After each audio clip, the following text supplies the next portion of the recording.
Welcome friends, आपका target with Ramesh sir में स्वागत है। दैनिक रोजगार समाचार 15 जनवरी। ग्राम विकास अधिकारी परीक्षा जल्द, 14 लाख छात्रों का इंतजार, 10 लाख विद्यार्थियों को स्मार्टफोन टैबलेट, 2 करोड़ का लक्ष्य। यूपी टीजीटी पीजीटी न्यूज खुलेगा पोर्टल। एसएससी सीजीएल 2021 अभिलेख सत्यापन आज से शुरू। Assistant professor, bus conductor, UP board और रोजगार उत्सव 11,000 पदों पर भर्ती शुरू। इन सभी महत्वपूर्ण खबरों को हम लोग डिटेल से जानेंगे। उससे पहले अगर चैनल पर नए हो तो चैनल को सब्सक्राइब कर लें, बेल आइकन ऑल पे प्रेस कर लें और वीडियो को लाइक शेयर जरूर कर दें। सबसे पहली महत्वपूर्ण सूचना है, ग्राम विकास अधिकारी परीक्षा जल्द, 14 लाख छात्रों का इंतजार समाप्त होने वाला है। इस परीक्षा का इंतजार 14 लाख छात्र कर रहे हैं। ग्राम विकास अधिकारी की दोबारा भर्ती परीक्षा जल्द होने जा रही है।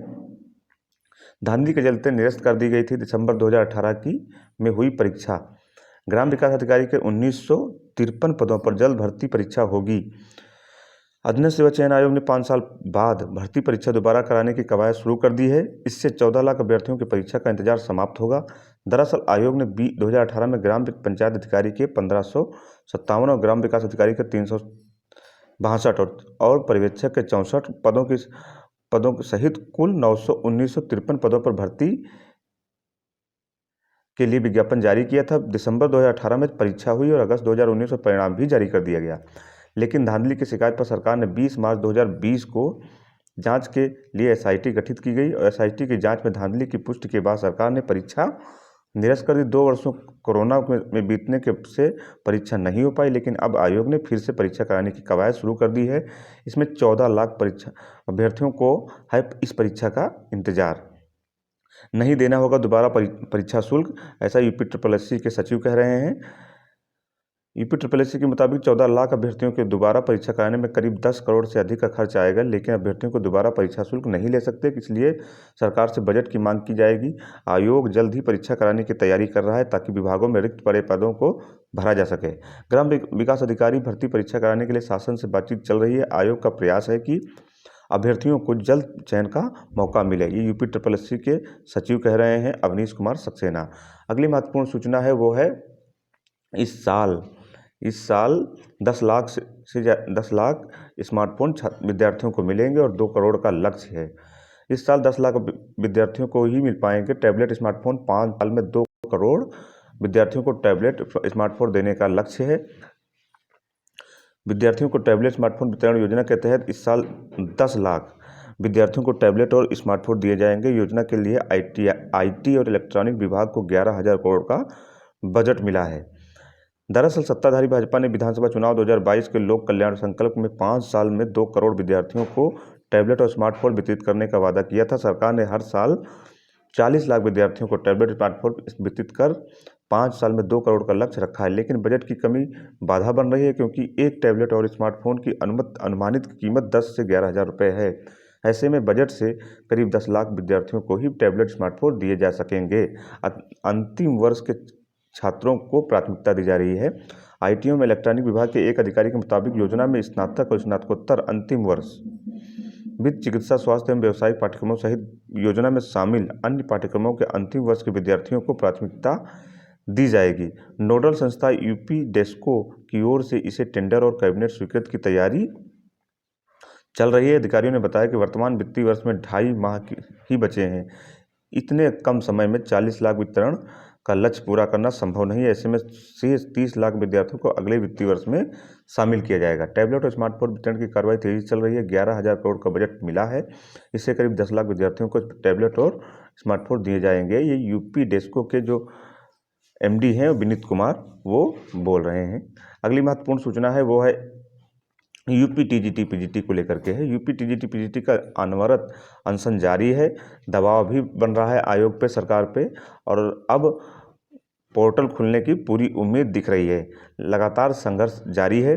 माध्यमिक शिक्षा सेवा चयन बोर्ड कार्यालय के विभिन्न मांगों को लेकर प्रतियोगी छात्र मोर्चा अड़ा हुआ है और पूरे कड़ाके की ठंड के बावजूद भी पूरे मनोयोग से लगा हुआ है ताकि पोर्टल खुले और विद्यार्थियों की परीक्षा तिथि घोषित हो और पदों की संख्या बढ़ाई जा सके। सीटों को बढ़ाने के लिए गरजे छात्र प्रतियोगी छात्र मोर्चा उत्तर प्रदेश माध्यमिक शिक्षा सेवा चयन बोर्ड के प्रतियोगी छात्रों का क्रमिक अनशन 11वें दिन भी जारी रहा। प्रतियोगी छात्र मोर्चा के बैनर तले प्रतियोगी प्रदर्शन में प्रतियोगी छात्रों ने चेतावनी दी है कि जब तक टीजीटी पीजीटी 2022 की सीटें नहीं बढ़ाई जाती, अनशन जारी रहेगा। प्रतियोगी छात्र मोर्चा के अध्यक्ष विकी खान ने कहा कि चयन बोर्ड के अध्यक्ष प्रतियोगी छात्र के धैर्य की परीक्षा ले रहे हैं, लेकिन यह उन्हें नहीं मालूम है कि छात्र पीछे हटने वाले नहीं है। प्रदर्शन करने वाले प्रतियोगी छात्रों ने चेयरमैन गो बैक के नारे भी लगाए।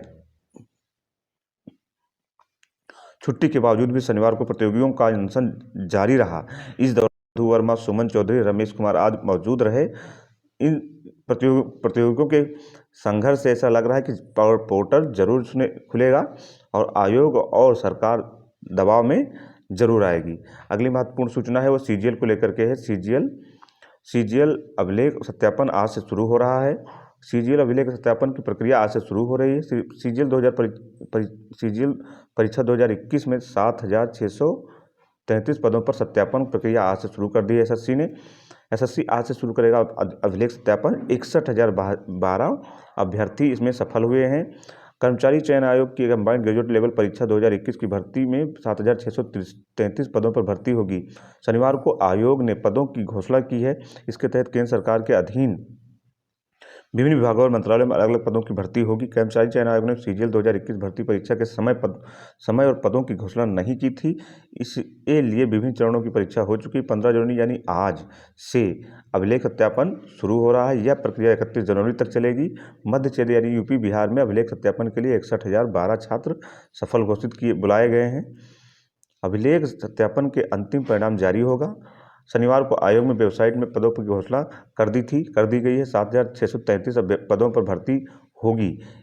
इसमें अनारक्षित वर्ग के 3,012 और एससी वर्ग के 1,195 और एसटी वर्ग के 704 और ईडब्ल्यूएस के ओबीसी के 1,833 और ईडब्ल्यू के 889 पद शामिल हैं। इन विभागों में होगी भर्ती। केंद्र सरकार के अधीन विभिन्न विभागों और मंत्रालयों जैसे controller general of accountant, cabinet सचिवालय, controller general of defence accounts, राष्ट्रीय जांच agency, CBI, CBIC, CBDT, ministry of textile, ministry of mines, ED, CBC, CAT, NIC, चुनाव आयोग द्वारा विभागों में असिस्टेंट सेक्शन अफसर, assistant superintendent, inspector income tax, inspector, assistant informant officer, sub inspector, divisional accountant, junior statistical officer, auditor accountant, junior accountant, upper division clerk, tax assistant आदि पदों पर भर्ती इन विभागों में एसएससी निकालता है और इस पर होगी।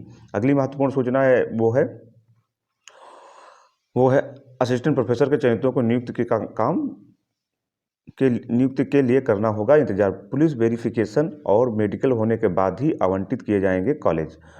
प्रदेश के राजकीय महाविद्यालय में असिस्टेंट प्रोफेसर के पदों पर चयनित अभ्यर्थियों को नियुक्ति के लिए अभी इंतजार करना होगा। पुलिस वेरिफिकेशन और मेडिकल की परीक्षा पूरी होने के बाद ही चयनित अभ्यर्थियों को कॉलेज आवंटित किए जाएंगे और इस प्रक्रिया में कम से कम 3 माह का वक्त लगेगा। उत्तर प्रदेश लोक सेवा आयोग की राजकीय महाविद्यालय में असिस्टेंट प्रोफेसर के 128 पदों पर चयन की प्रक्रिया पूरी कर चुका है। आयोग पहले चरण में 73 और दूसरे चरण में 25 चयनितों को नियुक्ति की संस्तुति भी शासन को भेज चुका है। शासन को अब तक 128 में से 98 चयनितों को नियुक्ति की संस्तुति मिलनी है। उच्च शिक्षा निदेशालय ने चयनित अभ्यर्थियों की ऑनलाइन काउंसलिंग की तैयारी पूरी कर ली है। हालांकि काउंसलिंग तभी शुरू होगी जब पुलिस वेरिफिकेशन और मेडिकल की प्रक्रिया पूरी हो जाएगी। मेडिकल काउंसिल की बैठक प्रत्येक माह के आखिरी बृहस्पतिवार को लखनऊ में होती है। मेडिकल के लिए एक बार में 25 से 30 अभ्यर्थी बुलाए जाएंगे। ऐसे में मेडिकल की प्रक्रिया पूरी होने में कम से कम 3 माह का वक्त लगेगा। यह प्रक्रिया पूरी होने के बाद ही ऑनलाइन काउंसलिंग के माध्यम से चयनितों को कॉलेज आवंटित किए जाएंगे। हालांकि शासन की संस्तुति मिलने के बाद उच्च शिक्षा निदेशालय की ओर से 98 चयनित अभ्यर्थियों के नाम की फीडिंग ऑनलाइन काउंसलिंग के लिए भी की जा चुकी है। निदेशालय को अब पुलिस वेरिफिकेशन और मेडिकल की प्रक्रिया पूरी होने का इंतजार है। यह प्रक्रिया पूरी होते हुए कि 1-2 महीने के भीतर ऑनलाइन काउंसलिंग के माध्यम से कॉलेज आवंटन करते हुए नियुक्ति पत्र जारी कर दिए जाएंगे। तब तक आप लोग इंतजार रखिए। अगली महत्वपूर्ण सूचना है बस कंडक्टर को लेकर। कंडक्टर भर्ती के लिए नहीं खुल रही है वेबसाइट, अभ्यर्थी हैं परेशान। रोडवेज प्रयागराज परिक्षेत्र में कंडक्टर के 265 पदों पर भर्ती के लिए वेबसाइट न खुलने से अभ्यर्थी खासा परेशान है, निराश है। उनका कहना है कि वेबसाइट न खुलने की वजह से भर्ती के लिए आवेदन नहीं कर पा रहे हैं। इससे अभ्यर्थियों ने उनकी आवेदन तिथि 16 जनवरी से आगे बढ़ाने की मांग की है। इस बारे में उत्तर प्रदेश रोडवेज कर्मचारी संघ के क्षेत्रीय अध्यक्ष दल सिंगार यादव ने रोडवेज के प्रबंधन निदेशक को एक पत्र भी जारी किया। पत्र के माध्यम से उन्होंने पत्र भी भेजा। पत्र के माध्यम से उन्होंने आरोप लगाया कि विभाग के वरिष्ठ अफसरों की मिलीभगत से ऐसा हुआ है। आरोप है कि कुछ खास लोगों के आवेदन क्षेत्रीय प्रबंधक कार्यालय में ले लिए गए हैं। उन आवेदनों को एक फर्म के माध्यम से ऑनलाइन भी किया जा रहा है। उन्होंने इस मामले में जांच कराने की मांग की है। और यूपी बोर्ड की महत्वपूर्ण सूचना है, यूपी बोर्ड 2023 प्रयोगात्मक परीक्षा के लिए जल्द भेजे जाएंगे अनुक्रमांक। उत्तर प्रदेश माध्यमिक शिक्षा सेवा परिषद की यूपी बोर्ड परीक्षा 2023 की तिथियां घोषित की गई हैं। 21 जनवरी से 5 फरवरी के बीच 2 चरणों में प्रयोगात्मक परीक्षा होगी। इसके बीच अभ्यर्थियों के अनुक्रमांक जल्द ही भेज दिए जाएंगे। यूपी बोर्ड परीक्षा की प्रयोगात्मक परीक्षा 2 चरणों में होगी। पहले चरण 21 से 28 जनवरी के बीच संपन्न होगी। दूसरे चरण की परीक्षा 29 से 5 फरवरी के बीच संपन्न होगी। प्रयोगात्मक परीक्षा अनुक्रमांक से होती है। ऐसे में बोर्ड जल्द ही स्कूलों को अनुक्रमांक भेज दिया जाएगा। वहीं प्रवेश पत्र फरवरी के पहले सप्ताह में क्षेत्रीय कार्यालय के माध्यम से स्कूल में भेजे जाएंगे। अगली महत्वपूर्ण सूचना है कि योगी जनवरी से मार्च तक देंगे नियुक्तियां। 3 महीने में बड़े पैमाने पर नियुक्ति पत्र वितरण करने का कार्यक्रम यूपी सरकार बना रही है। अगली महत्वपूर्ण और बहुत ही महत्वपूर्ण और खास खबर है, बहुत ही महत्वपूर्ण खबर है, सबको हुनर सबको काम। जी हाँ, उत्तर प्रदेश विकास मिशन राजकीय औद्योगिक प्रशिक्षण संस्थान क्षेत्रीय योजना कार्यालय लखनऊ मंडल के संयुक्त तत्वाधान में रोजगार उत्सव का आयोजन किया जा रहा है। रोजगार उत्सव का आयोजन किया जा रहा है, आप लोग समझ लीजिए। बृहद रोजगार मेला, 11,000 से अधिक इसमें भर्तियां होंगी। 100 से अधिक कंपनियां इसमें प्रतिभाग कर रही हैं। और ये इसमें जो अहर्ता है, ITI डिप्लोमा डिग्री घर कौशल विकास मिशन से प्रशिक्षण प्राप्त युवा व अन्य सामान्य अभ्यर्थी। आप लोग जान लीजिए 16 जनवरी यानी कल से 2023 से प्रातः 9:30 बजे से स्थान जहाँ पे ये रोजगार उत्सव मनाया जा रहा है, जहाँ पे आपको रोजगार मिलेगा, वो है राजकीय औद्योगिक प्रशिक्षण संस्थान अलीगंज लखनऊ। तो आप सभी लोग इस स्थान पर कल 9:30 बजे पहुँचे। जो ITI धारक, डिप्लोमा धारक और डिग्री धारक हैं, कौशल विकास मिशन के प्रशिक्षण प्राप्त युवा अन्य सामान्य अभ्यर्थी भी जा सकते हैं। जो कौशल विकास मिशन से प्रशिक्षण लिए हों या अन्य युवा भी जा सकते हैं। और इसकी जो अभ्यर्थियों की सेवा योजना पोर्टल वेबसाइट है, वो ये www.sevayojan.up.nic.in पर पंजीकरण कराकर योग्यता के अनुरूप ऑनलाइन आवेदन कर सकते हैं।